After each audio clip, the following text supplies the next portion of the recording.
Have you found that social media has made a difference in how you've been advancing or changing the direction of your career? Yes, it's been a good way to reach people, social media, and it was a good motivator to, try harder in certain areas. And I don't know, it's a good confidence builder too. If when you post stuff, people like it, as opposed to posting a video and getting no likes, that sucks. So it helps in that area. Welcome to Harry Handles It, a podcast where we dive into the world of personal growth, success strategies, and everything in between. I'm your host, Harry Nalbandyan, and today we're going to chat with an incredible guest who has some amazing insights to share. Remember, no matter what life throws your way, I'm here to help you handle it. So let's get started. Welcome to the Harry Handles It podcast. Today we've got the awesome Devin Clark on. Devin, What's up? welcome. How you doing? All right, how are you doing? Pretty good, man. Pretty good. Thanks Tell for our having viewers, me. I'm excited. tell our viewers a little bit about yourself and what you do. All right, I'm a comedian based in Dallas, Texas. Been doing it for like a little bit over 10 years. Started in California. Let's see, stand up. What a lot of my favorite stand ups are Chris Rock and Norm Macdonald, Maria Bamford, Chappelle, Eddie Murphy. I like the observational comedy and sketch comedy. And I'm on Instagram at Devin Clark Comedy. Awesome, man. How'd you get your start? How did I get it?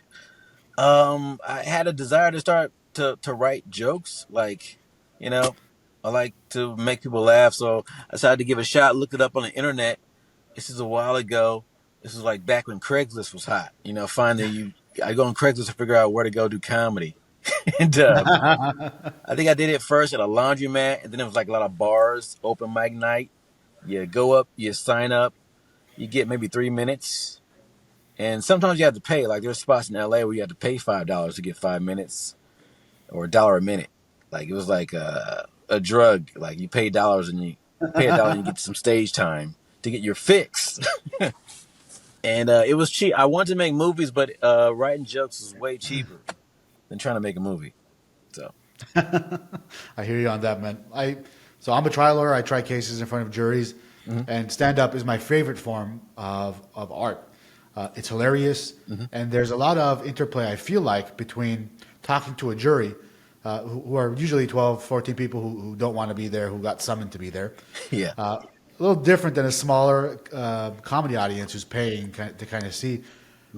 But the effort that you give in your delivery, or your effort or your thought that you give into your presentation, I feel like is very similar to that of a stand-up comedian, because Yes. a joke based on timing can be a hit or not, right? And these are things that you discover in practice, right?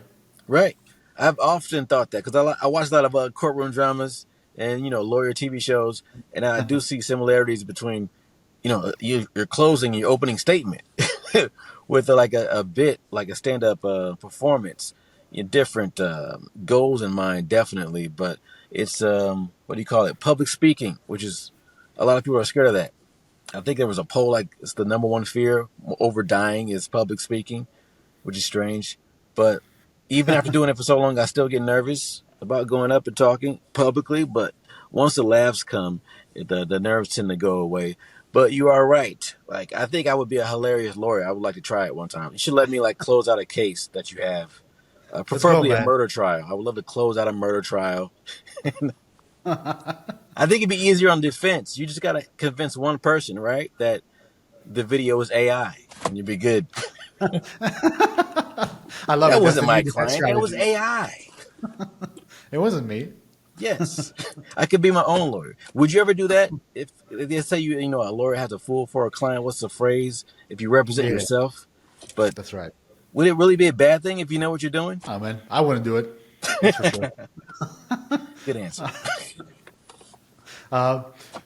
So talk to me about how you prepare for, you write your jokes out. What's your preparation like before you get in front of an audience? Because there's work I do to prepare before I get in front of a jury.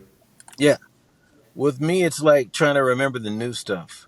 Like if I have, usually I want to try new jokes every time, but if I have a big new set that I want to work on, it's memorizing the set list and not forgetting stuff when I'm up there.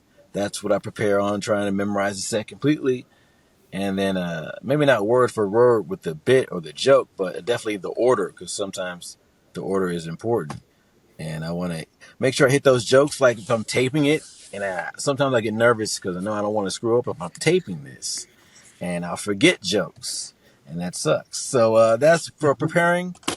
It's memorizing the set and making sure I say what I'm supposed to say. Yeah. Like you mentioned, you're a big fan of Chappelle. So am I. And what a master storyteller! The way he Yes. builds on stories and delivers that punchline, it's wild, man.